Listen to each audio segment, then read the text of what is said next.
How's it going, everyone? Louis back for another album reaction and review. Thanks so much for hanging out. I hope you're having a great day. Today's album we're going to be listening to is Unknown Pleasures by Joy Division. Joy Division is a band whose name I've heard so much growing up, but I don't think I've heard a single song by the band. In fact, what I learned recently is when the singer Ian Curtis unfortunately passed away in 1980, Joy Division had reformed into the band New Order, which I've heard quite a few songs by that band, and I really like the sound of their music. What I had learned in a little bit of research that I did about Joy Division is that their sound was more in the post-punk and goth rock style, and I'm not quite sure what that really categorizes them as. The band that really comes to mind when I think of that genre is The Cure. So I'm really curious to see what Joy Division's earliest sound is like. Joy Division had 2 albums come out before they formed New Order, and that was Unknown Pleasure as the debut, and then a couple years later they had another album called Closer, which came out after Ian Curtis's death. So Unknown Pleasures is the only album that came out during Ian Curtis's lifetime. So this artwork doesn't have the band's name, it doesn't have the album title, but I'm sure everyone can recognize it right off the bat. It looks like maybe a mountain range or some waves from the ocean crashing over each other. At least that's what it looks like to me. But I looked into it, and this image is actually radio waves that were emitted by a radio pulsar, which is a rotating neutron star. The thing about this image that I find so amazing is that this is actually a frozen moment in time. As these radio waves were traveling from its destination to the instruments that recorded it, there was a lot of interference that now created these different levels of pulses across these waves. So if you were to try to recreate this image, it would not be an exact copy. This image cannot be replicated. It is completely unique from any other image that you try to create to match this. Now that we have a little bit of background about the album artwork and the band as a whole, we're going to get right into the music. I don't know anything else about this band besides what I had just told you right now, and I'm so excited to go into this with absolutely fresh ears. So let's get into it with the first song. The first song on this album is Disorder. Let's go.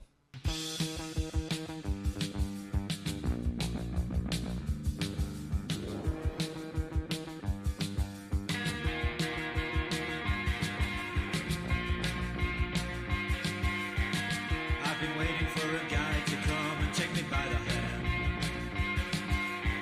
'Cause these sensations make me feel the pleasures of a normal man. Take the shock away. I love all the different effects that they're using.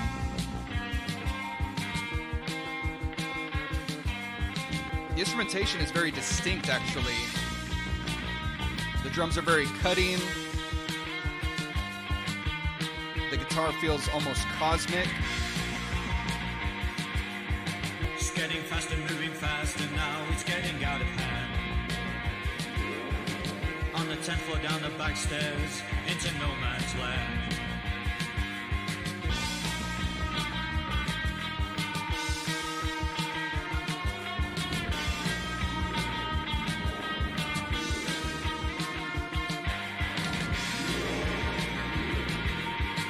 Watching you, I watch it all, I take no pity from your friends. Who is right, who can tell, and who gives a damn right now? Till the spirit new sensation takes hold, then you know.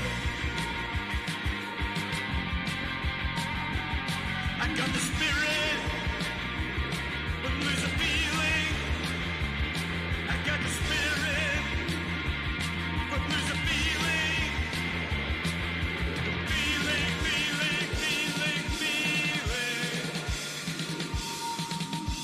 Whoa.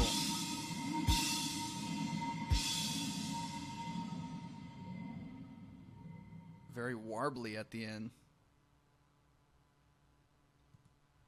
that was crazy how that was slowing down at the end. That kind of tripped me up a little bit, actually.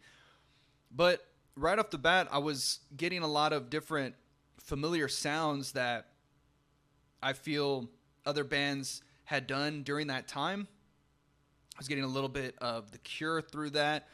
Even the B-52s in the texture of the singer's voice, it kind of had the same approach as the singer in the B-52s. His pacing in these verses was really interesting. Didn't have a distinct meter across them. It always felt like it was changing with each delivery. Kind of kept me on my toes a little bit, but it had that same quirkiness that came with those bands during that period of time. I think the things that really stood out to me in that song were those cosmic effects that were going on in the background. Felt like I was flying through space. And then also the guitar. I really liked how simple he kept it during that second verse, especially with its almost solo effect. Sometimes less is more, and I really liked how he approached this song. What I'm getting through this song is a man who feels alienation in his surroundings. It sounds like he doesn't have any sense of direction in his life, and he's hoping that someone will help him search for his passions. I'm getting a sense of dissociation and him not being sure what to do with his emotions or feelings. And in the final lines of these verses, it sounds like he does have that will, but all of the feelings that he has around him are not producing any results that he would like to see. The second verse is where it starts to sound a little more chaotic from his description. He's saying that things are accelerating, they're getting faster. He's saying lights are flashing, cars are crashing, and it's happening more frequently. There's a lot of similarities to the radio waves when it comes to frequencies. And so maybe he's just talking about life in general. And it's really cool that this is actually being mimicked in the music with the pacing in the instruments. In the last verse, it sounds like he's talking about a loved one. Maybe they're parting ways, and he says, if it's meant to be, it will be in the end. Maybe there's a little bit of acceptance in there. Or maybe he's trying to let go and let the universe take over. But as the song is coming to an end, he's saying the last line of those verses, how he has the spirit, but he's losing the feeling, and he repeats that line about the feeling over and over again. So it's almost like the feeling, whatever that is, maybe it's love or anxiety, whatever it may be, it's consuming him, and he's saying it over and over again, like he can't get it out of his mind. The music had a pacing that was familiar with that time in music, but it's the context of the words that are changing the overall feel of the music itself. And of course, the name of the song is Disorder, so it plays into a lot of those chaotic elements that I was talking about. The next song is Day of the Lords.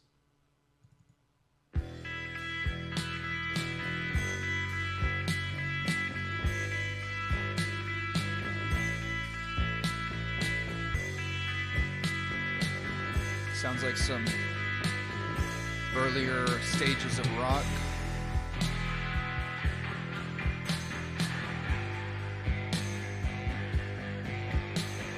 This is the room, the start of it all.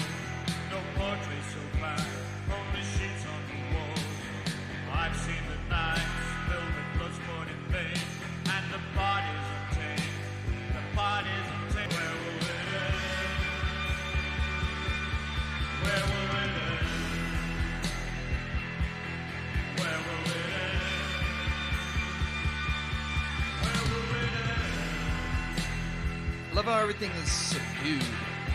Doesn't feel too heavy, even though the music itself is a heavier style.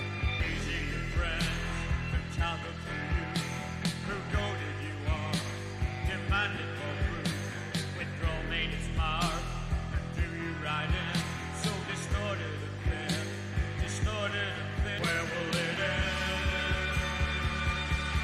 Where will it end? Where will it end?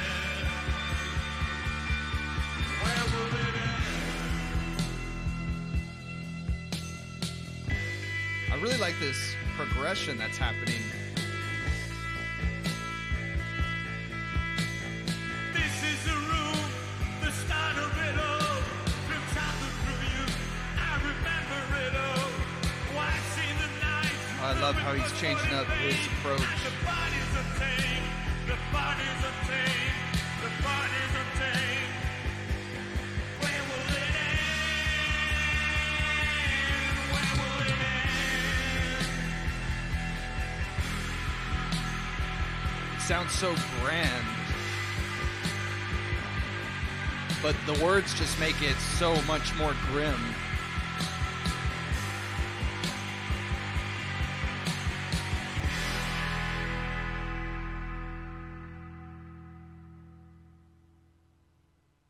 I think right off the bat, that song really separated Joy Division from the other bands during that time, in the sense that I don't really associate that type of music with the new wave bands of that period of time.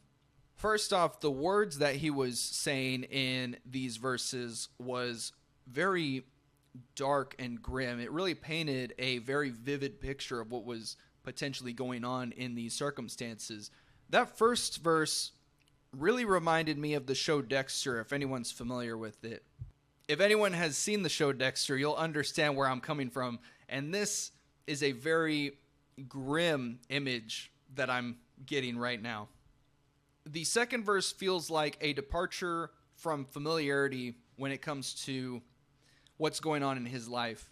Maybe his friends were starting to turn their backs on him or showing their true colors. And he's relating these friendships to drug abuse. You can see that where he says withdrawal pain, and how he describes almost his own reflection of his body image by saying distorted and thin. All these characteristics that you would recognize in drug users, drug addicts. So it really shows how toxic these relationships are. And this verse is almost like its own coming of age, how you have to let go of the people of the past so that you can become the person that you need to be in the future. The third verse can be taken in so many different directions. I'm sure this one is very personal to the singer. And maybe all of these different situations are describing the turmoil that is in his life. And he's saying over and over again, when will it end? When will I be free of this burden in my life? The final verse is a repeating of the first verse, but he adds an extra level of emotion behind it where he elevates his voice. And I just love how this was developing, how it was swelling. There was a couple breaks with those instrumental breakdowns. And like I said, it was very epic. It was very grand, very unique compared to a lot of those other bands during that period in time. I'm really digging what we're hearing right now. The next song is Candidate.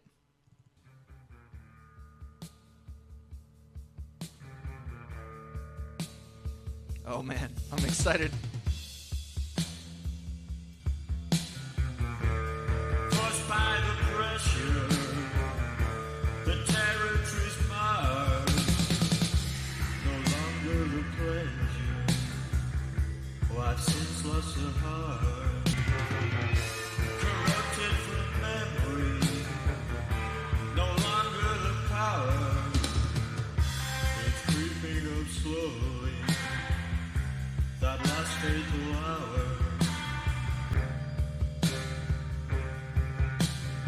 This is insane. I love this bass. Please keep your distance. The trail leads to here. We're living by your rules. That's all that we know.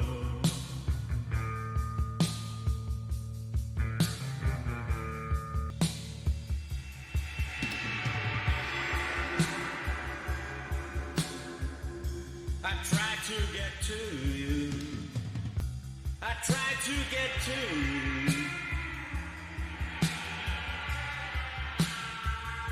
I tried to get to you.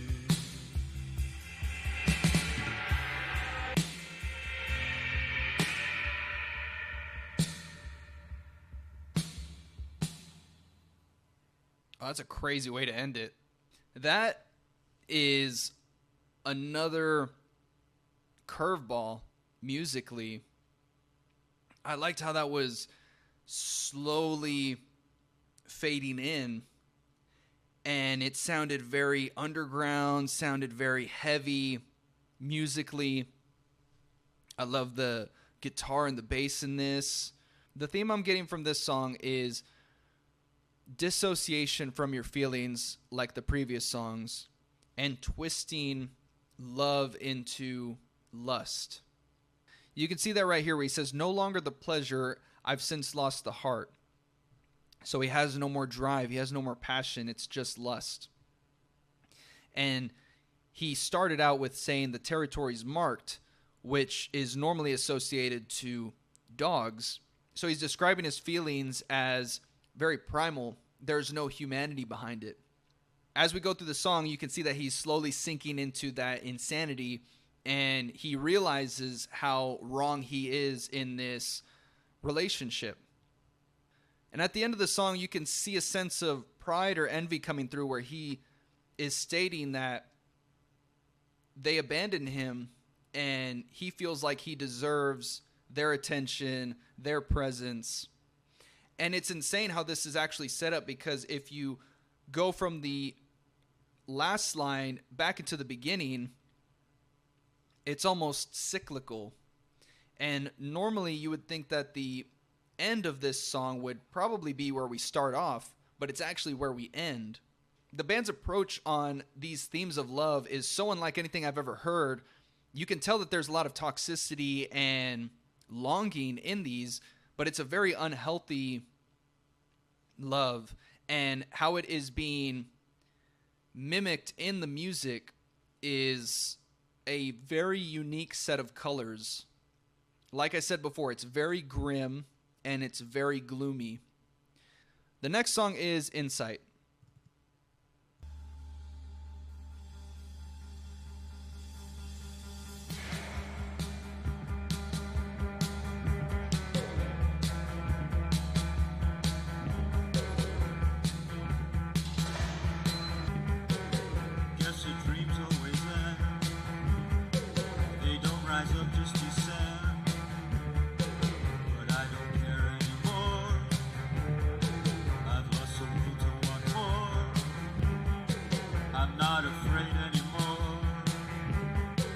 I keep my eyes on the door, but I remember.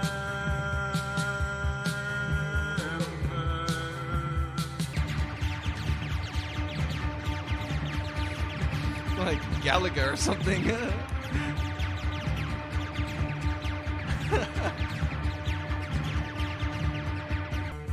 music is a little brighter than the previous songs.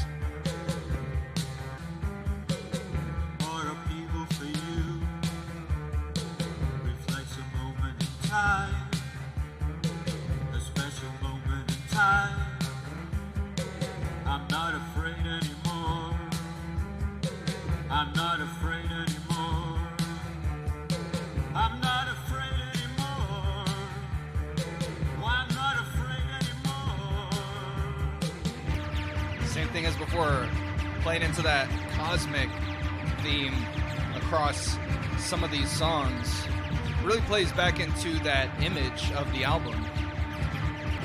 Sounds like a conquest, with the toms, very tribal.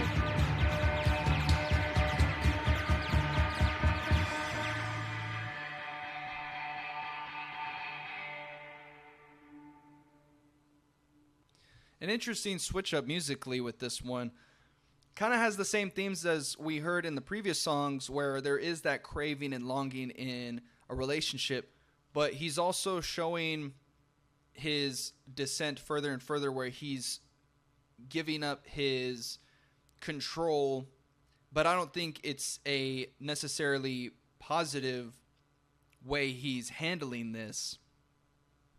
Ian seems to have a glass half empty perspective on life, and you can see it continuing in this song as well. And his approach on the lyrics in his style, it's very almost spoken word. There wasn't a lot of inflections in his voice. throughout the verses. It's kind of interesting. He says a moment in time because that's how I was describing the image of the album artwork. You can see at the end of this verse, he's saying that he's not afraid to die anymore and he is ready to move on to the afterlife. So this song is still continuing the themes of the previous songs. And I'm curious, is this what the early stages of goth music was like? I really enjoy the musical leaps that this is taking. More and more, this band is separating themselves from that pack of other 80s bands, and I'm really enjoying what we're hearing so far. The next song is New Dawn Fades.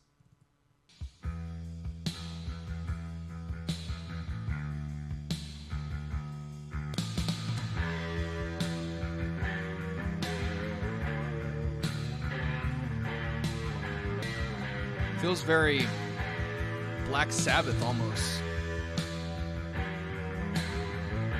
Sounds like War Pigs, actually.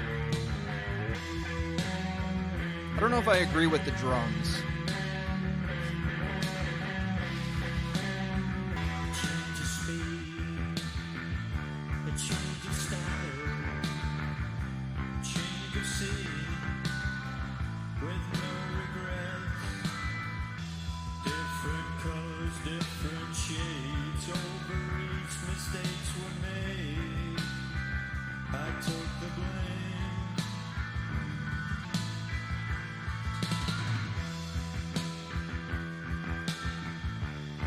I like that the guitars brightened up and has cut the tension of the song. We'll share a drink and step outside, an angry voice and one who cried. What water, run through fire, can't seem to feel it anymore. It was me,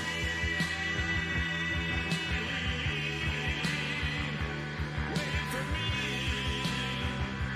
hoping for something more.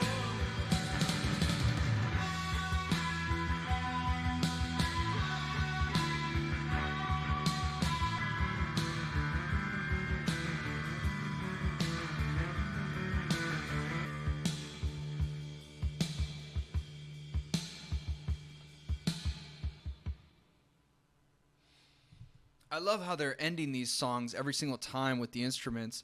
And this one is really showing a level of maturity from the singer that I really admire, in the sense that this song, the way it's crafted, it's written in a way that he can be on either side of the coin in this circumstance.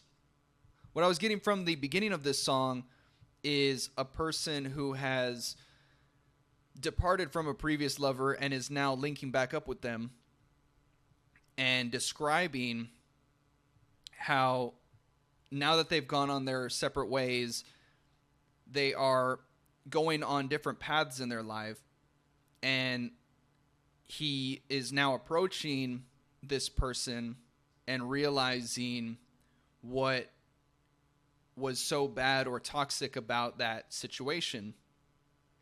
He admires the distance. He doesn't have regrets.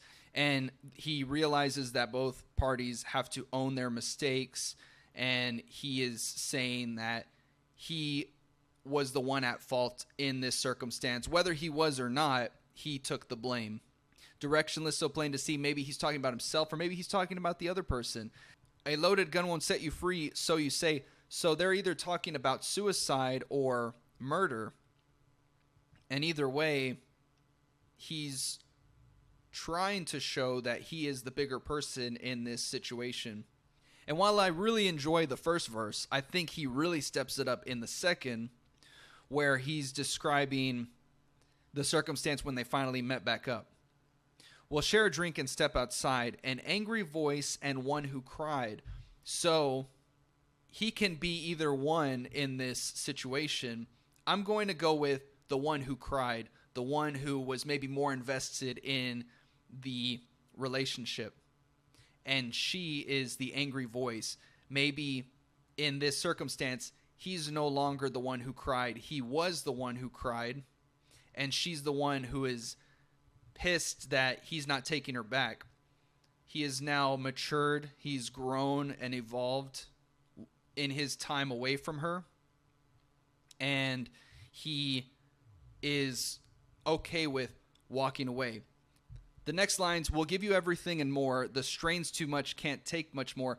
Those are two dualities that I'm sure he can play either part in as well. We'll give you everything and more. Maybe that's how it was at the very beginning. And then the strain's too much, can't take much more. That's where he was at the end of that relationship. And then he's describing all the lengths he would have gone to make this relationship work. But then he follows that up with he's now numb to the relationship. He doesn't feel any love towards this person. And the last couple lines, he has now reached his acceptance and is ready to move on from this relationship. A definite coming of age song in this for sure, in this album. And I love this. The next song is She's Lost Control.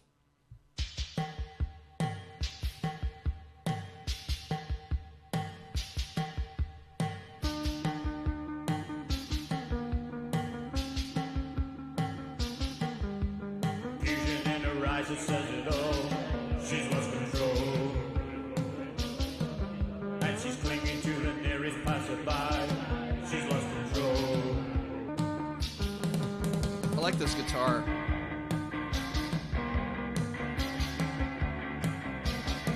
She's lost control again. She's lost control.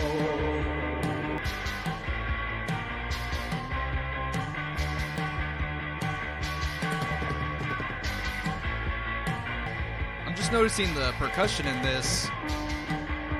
It's kind of wild compared to everything else. I like the instruments in this, but this is definitely a very repetitive song.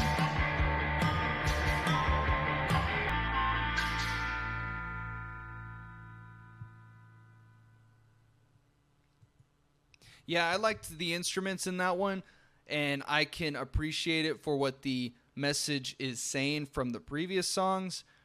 But it is a very repetitive song with that in mind. The message is clearly she's lost control. And that's probably playing into the theme from the previous song where he has walked away from the relationship and now she doesn't know what to do with herself. Maybe she thought that he would take her back.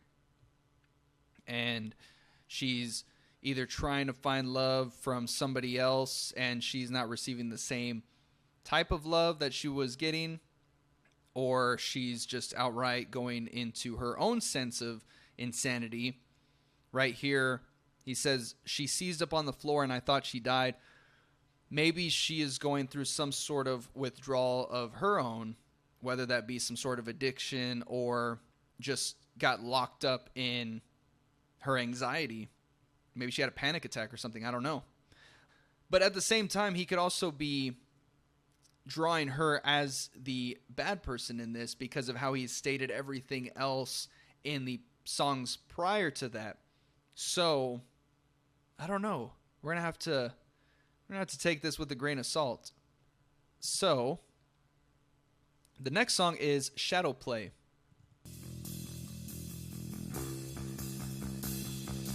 Very active rhythm section.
I don't know if I'm getting like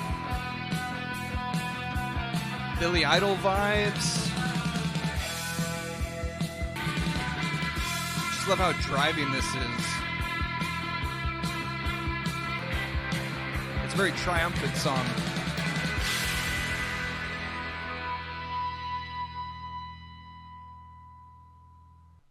That's probably my favorite song on this album so far.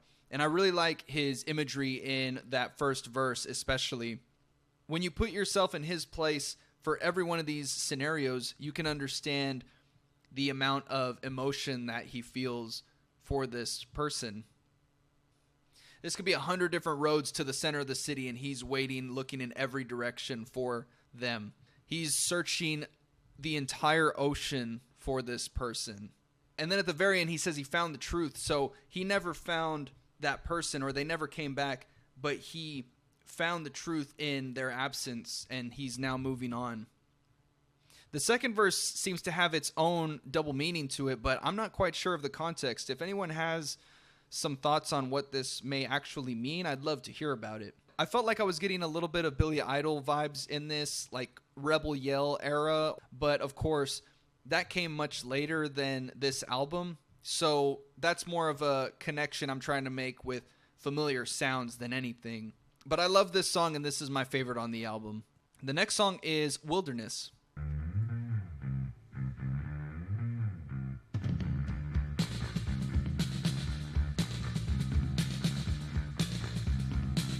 The hell is going on with the drums? I mean, I like it. I traveled far and wide through many different times. What did you see there? I saw the saints with their toys. What did you see there?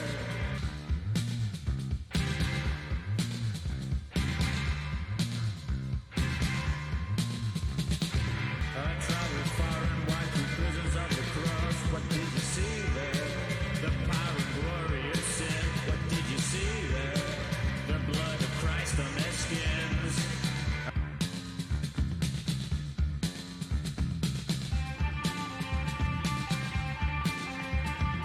They have tears in their eyes, tears in their eyes, tears in their eyes, tears in their eyes.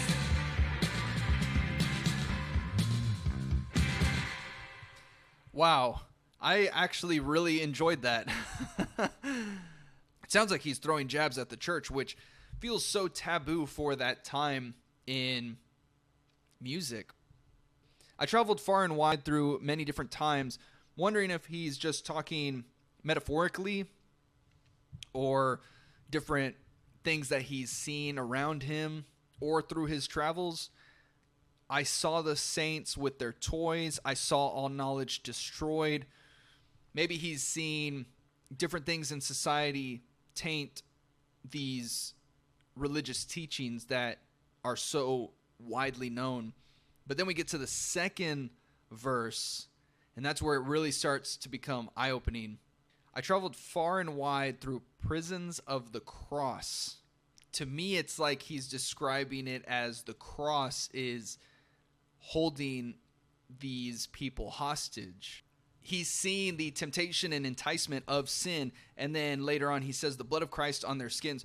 So here he's describing, while he may be getting painted in a negative light for who he is, he's also saying that people who follow the church's teachings may not be so different from him after all. Down here, the thing I see that's most interesting is I saw the one-sided trials. To me, I'm thinking of connections to the Salem witch trials, where people were being burnt and killed for little to no actual evidence, so they had no chance to actually prove their innocence. Yeah, the overall vibe of this song with the instruments and his deliveries in the lyrics was everything that I was looking for in this type of music, and it delivered on all fronts. Definitely a highlight for me on this album for sure. The next song is Interzone.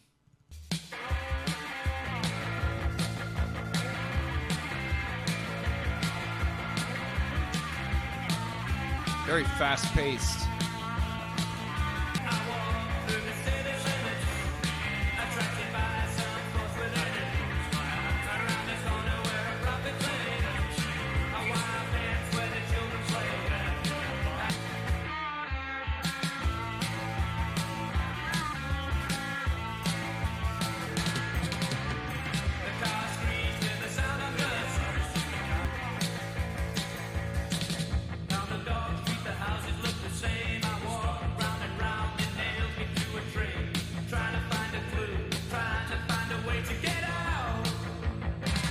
Vocal areas in this are insane.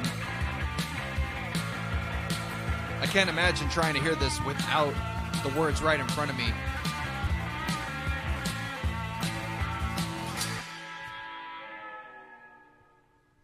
A very lively mix.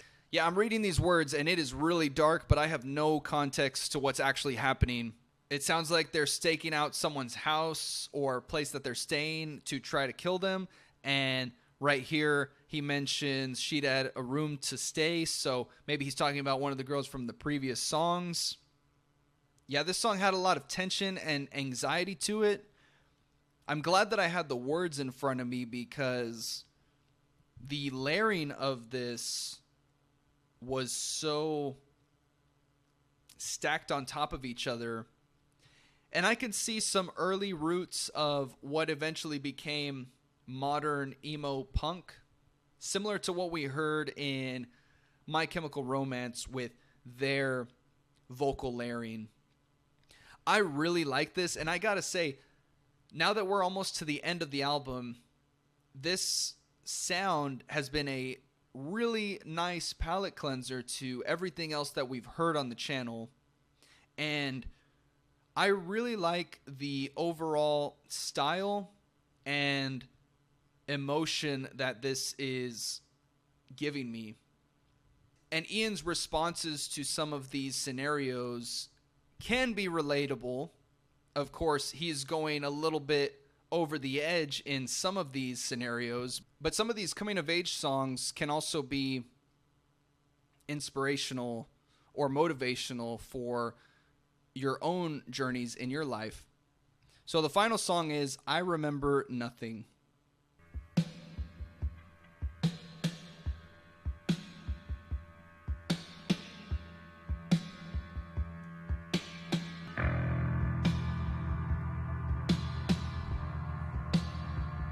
A lot of droning in this.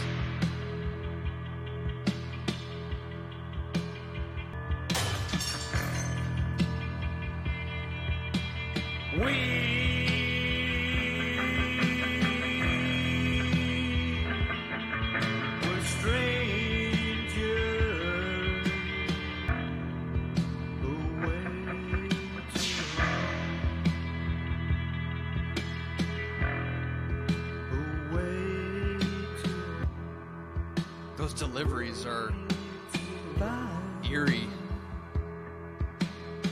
Me in my own world. Yeah, you there beside. Very bare, but very epic too. Violent, more violent, his hand cracks the chair.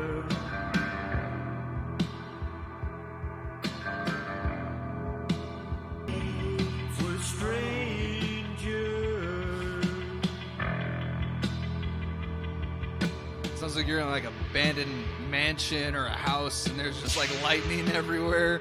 Sounds so epic.